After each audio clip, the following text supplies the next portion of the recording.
حاسس ان لوحدك، حاسس ان مهما كنت وسط ناس لسه برضو في حاجه ناقصاك. خليني اشاركك لحظه صدق. الشعور ده مش بس بيمر بيك لوحدك، بل بالعكس ده اكثر شيوعا مما نتوقع. هنتكلم عن اصل الشعور ده وليه بيطاردنا وازاي ممكن نتحرر منه.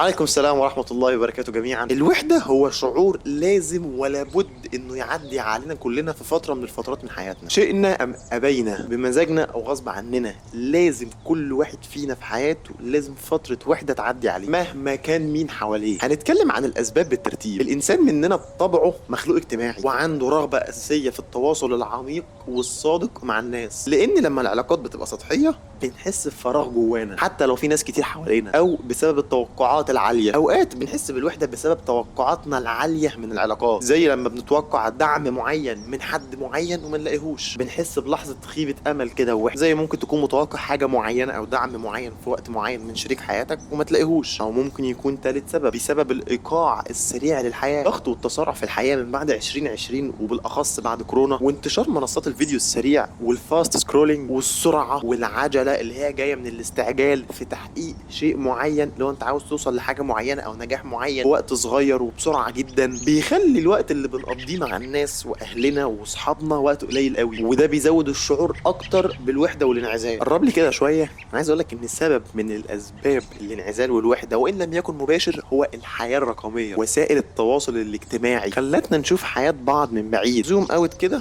وتخليه يشوف حياتنا مهما كان فيها ايه، يشوفها بس النظره كده من بعيد، ما يقربلاش ويشوف تفاصيلها الكامله. وده بيسبب مقارنه تلقائيا مننا، بتبقى خارجه مننا كده، اللي هو احنا نقارن نفسنا بحد بيستعرض حياته، اللي هو بيرمي علينا في الاخر الشعور ايه ده، احنا لوحدنا، احنا بعيد عن الناس دي، احنا وحدنا جدا، وان تجاربنا دايما ناقصه وحياتنا دايما ناقصه مش زيهم. طب ليه الشعور ده دايما بيطاردنا؟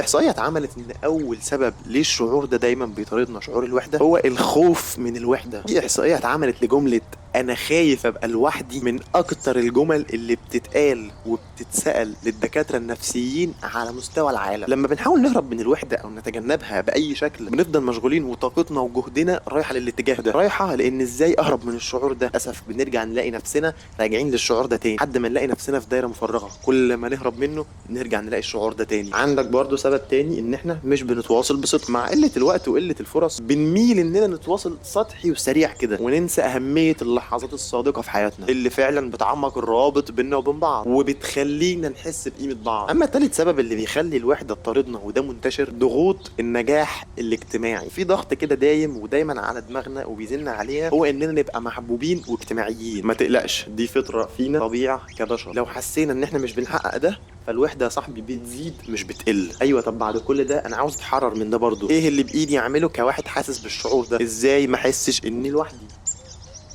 رابع حل هو اهم حل، وبجد هو اهم حل فعلا، مش بقولك كده عشان تكمل لحد رابع حل. اول حاجه في حل معظم المشاكل واغلبها هي الاعتراف بالمشكله والتقبل. انا عادي في مشكله، والدنيا كلها بتيجي عليها فتره وبتعاني من المشكله دي. كل حد في الدنيا دي كلها في حياته بيجيله فتره بيحس فيها بالشعور ده. ممكن حد فتره او اتنين او تلاته، ممكن الفتره دي تكون شهر او سنه او اتنين او تلاته. وانا فترتي اللي بعاني فيها من المشكله دي جت دلوقتي. ايه يعني هي فترتي وجت دلوقتي، ايه المشكله؟ تقبل الوحده يا صاحبي، وخليك عارف ان الوحده مش وحشه على طول. ساعات بنبقى عاوزين نبقى لوحدنا عشان نعرف نفسنا اكتر ونفهمنا اكتر ونتعرف على جوانب احنا ما كناش عارفينها جوانا. تاني حاجه محتاجين نتواصل تواصل حقيقي مع بعض. حاول تتواصل مع الناس بطريقه صريحه من غير تظاهر انك بتتواصل وبس، او دور على ناس او على حد واحد بس تقدر تتواصل معاه بصدق كده وتحكي له اللي في قلبك. تتواصل معاه بصدق، مش لازم تحكي له كل الاسرار وكل التفاصيل. تتواصل معاه بصدق، لو تتكلموا بجد، كلام يكون خارج منك واصل له، كلام يكون خارج منه واصل لك، وسامعين بعض كويس. تواصل بجد. او اهتم بنفسك. دي تالت حاجه تقدر تعملها عشان تتحرر من شعور الوحده. قد يكون ملهاش علاقه، ولكن هي ليها علاقة، وعلاقة مهمة جدا كمان. استغل الوقت اللي انت بتحس فيه بالوحدة انك تعمل حاجة اولا تريحك، وتركز على تريحك دي، تريحك وتكون مبسوط ثانيا. بس اولا تكون مطمن ومستريح وانت بتعملها. ابعد عن معصية ربنا واعمل اي حاجة تكون انت مستريح فيها. سيبك من نظرة اي حد. ابعد عن معصية ربنا واي حاجة غلط، اي حاجه حرام، واعمل اللي انت عاوزه يكون بيريحك ويبسطك ويخليك مطمن كده. ايا كان الحاجه دي ايه بقى، رسم، طبخ، تقعد تتامل كده بس، تعملش اي حاجه، تمدد كده وتبص للسماء، روح مكان جديد، اتطوع وسط ناس، مكان جديد اجتماعي، العب رياضه، انزل هات لك اي اكله جديده، روح مكان جديد، العب رياضه، تتعلم حاجه جديده اصلا، حاجه بعيده عن مجالك، حاجه بعيده عن حياتك، تعمل حاجه تبسطك وما تخليش حاجه جواك ناقصه.